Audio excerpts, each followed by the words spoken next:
All right, folks, we're back, and as you can see, this is now a completed cooler. I know I skipped over a whole lot of steps, and we'll go back and redo those. Excuse me, but I was really getting under a time crunch to get this one finished.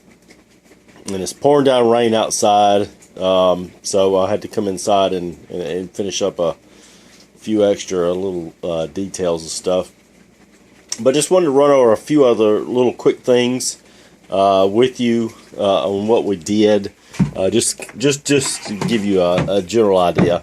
You see that's with the lid closed. We got the sign. We're going to put a little Coke opener right over there. But basically, since we left off, I've made the top. I've attached the sign. I put the bottom shelf on down here. And all the top is, you'll notice here, is we still have the original cooler, which we want, and I'll show you why in just a second. But we still want the original cooler. So we built a box around it. Normally this is about 29 inches. That's pretty standard, 29 inches here. This may vary because of the width of these boards here. And I don't remember exactly, but I think about 18 or 19 inches. And I'm going to write all this up so that you'll have a cut list to go by. We build this box. We will make sure it's square. And then what we do is we take pieces of pallet and just attach them. Here in the back, spin this bad boy around, you notice that it's flush. Okay, flush back here. We have our hinges that we use. It does not matter what kind of hinges that you use. These were some that I just got a fantastic deal on. They're actually cabinet hinges. And they're not really made for this, but they still work. It does not matter what kind of hinges that you put on it. Just anything that will give it that kind of flip action there. But the main thing is on the back side we're flush. And then as we spin it around, you'll notice that we have just a slight bit of an overhang on the front, which is what I'm looking for, and this is what I shoot for each time. Have a little bit of an overhang. I have a handle here, or a grip, whatever you want to call it, so that the person can just boop, pop it up like that. We add these. These are more decorative than anything else. But they're still glued and nailed down. You notice they're not exactly all the way to the end. Excuse me, not all the way to the end there. And here again, that's just kind of a decorative piece. If you step back and look, you know, it just kind of adds a little bit to it there. But what we do, remember we talked about, we cut this cooler away, the top part of it, that is. We cut that part away, and all we do is we build this box, get everything lined up how we want it, and all I do is then shoot nails through the top of this, which then go into the cooler. Now, the important part is to make sure that this original top is sitting firmly down on the cooler itself, just like it's in place.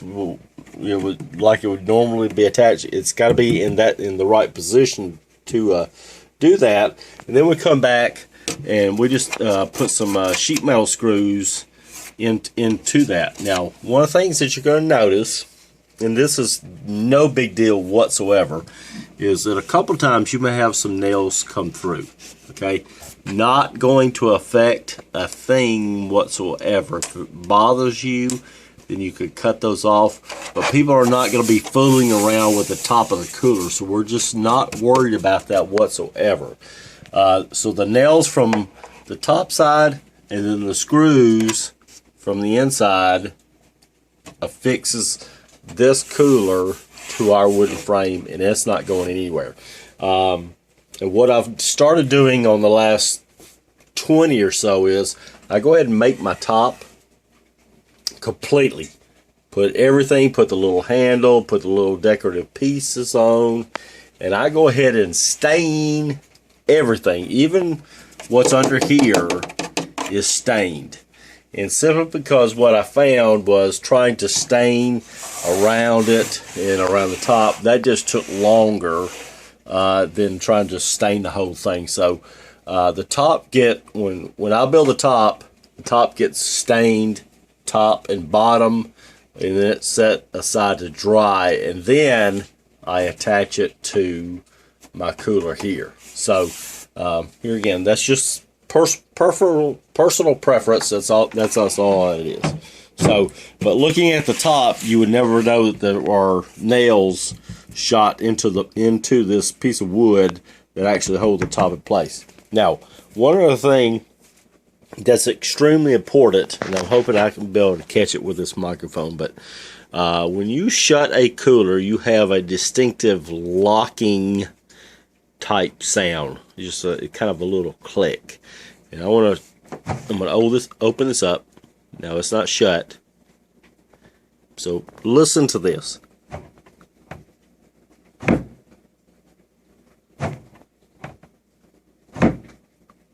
Okay, that's what I'm looking for. That means we have an airtight seal on the cooler. That's not the wood hitting that. That is the actual cooler making its seal, and so that's what I'm looking for. Because I don't want to change that whatsoever. You notice I've cleaned up the inside, so we're all nice and pretty.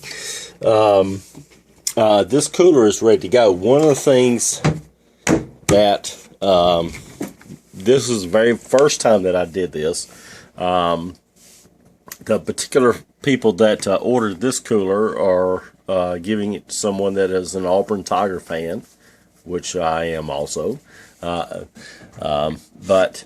Anyway, this sign was a lot larger than what my opening was from the top of the bottom piece from the bottom of the top piece. So what I had to do was actually cut out around here to be able to get this sign to fit in there, but it really looks fantastic. It's almost a Duck Dynasty type look, and I'm probably going to market this particular cooler because I can get this sign at Academy Sports. So if you're wanting to make one like this, very easy to do. And I've attached the bottom shelf. All this is beadboard that you can buy at Lowe's. What I did in this particular case was I went and glued all the pieces together before I attached them here. Let them set overnight. I added some stain. And got a little splotchy there, but you know, this is a Rustic cooler, so that just kind of adds to it. And then I put them down and attached them with nails with my pneumatic gun. So this cooler is done. We have our drain over here. It's a full working drain. It's been tested. I test every cooler before I send it out. Actually fill the cooler up with water and then drain it, and then wipe it back out. So know that it's working. I don't have any leaks, or even if I do have a leak, I'll be able to tell the customer, hey, listen, I'm experiencing a leak in this one particular joint. Just make sure you're aware of that, because by this time there's not much that I can do about it. So, but here we have. I know it seems like, geez, probably taking 2 weeks to build this one stinking cooler, but in reality, this same cooler here could be built in a day with no problem. A total of 4 pallets went into this just because I added a few extra pieces for this person, since it is going to be a Christmas present. So a total of 4 pallets. As you saw the other day, I've already got those pallets back, so yeah, I haven't lost anything. So let's go over the expenses just one more time. I know we talked a little bit about that, but of course we got the cooler, which is the biggie. That's we'll say $17 with taxes. The sign, this particular sign, now it's not real wood, but it's under cover here, so I'm not really worried about that. And it's got a little bit of coating on the front. But the sign here was $9, so that's well within my range of $9 to $12 of spending for a cooler there. For a sign. So we got 21, 22, 22. No, 17. Now we got $26 there. $2 for our cover here. For our spigot there. So we're up to 28. Then we got a little bit of plumbing. We'll add $2 for that. So we're up at 30. And then we got our wheels for $4. So we're at $34. Let's just round it off. Say $35 in investment in the making of this cooler. Now, of course, you got your time. But if any of you that do craft work, that sort of thing, you just really don't get your time back. However, this cooler, even though this one is being given away practically, but the customer did buy the cooler itself and gave me a little bit extra. But normally this cooler here would retail for about $225. Not bad for a day's work and a $40 investment. So I made $180 off of this one cooler. And when you start counting up the number that you can make, not a very bad business whatsoever. And of course, depending on what town or what team, your signs. Sometimes I use clocks. Metal signs are preferable, obviously, because the cooler is going to be outside. But you can find all sorts of things to make them look unique. But we're done with this one. It's ready for shipment. I'll load it on the truck tomorrow, and then it'll be out of my hair, and it'll be Christmas time, and I'll stop working on coolers for just a little bit and then get back into it. But I'm going to go ahead and post this one on my blog tonight and start taking orders, and I can just about guarantee you probably by the end of this week after Christmas, so I'll probably have about 10 orders for this particular cooler already. So I hope y'all have enjoyed this. If you have questions, I know there were several steps that we did skip. I'm going to try to write it up the best that I can, which cut list and that sort of thing. But still, please do not hesitate to contact me. I am not hiding anything. There's no one in competition with me. I don't care if they live in the next town. That's not going to hurt my business one bit. So I'm more than welcome to share the information that I have and give you any tips through the experiences that I've had. When I came along, it was just kind of trial and error type thing, but I don't have any problem sharing with anyone on how to make these coolers. And if you just want to make one for yourself, hey, no problem whatsoever. You will enjoy it, and you will get a lot of comments about this cooler. So until next time, y'all be careful out there, and we'll catch you on the next project.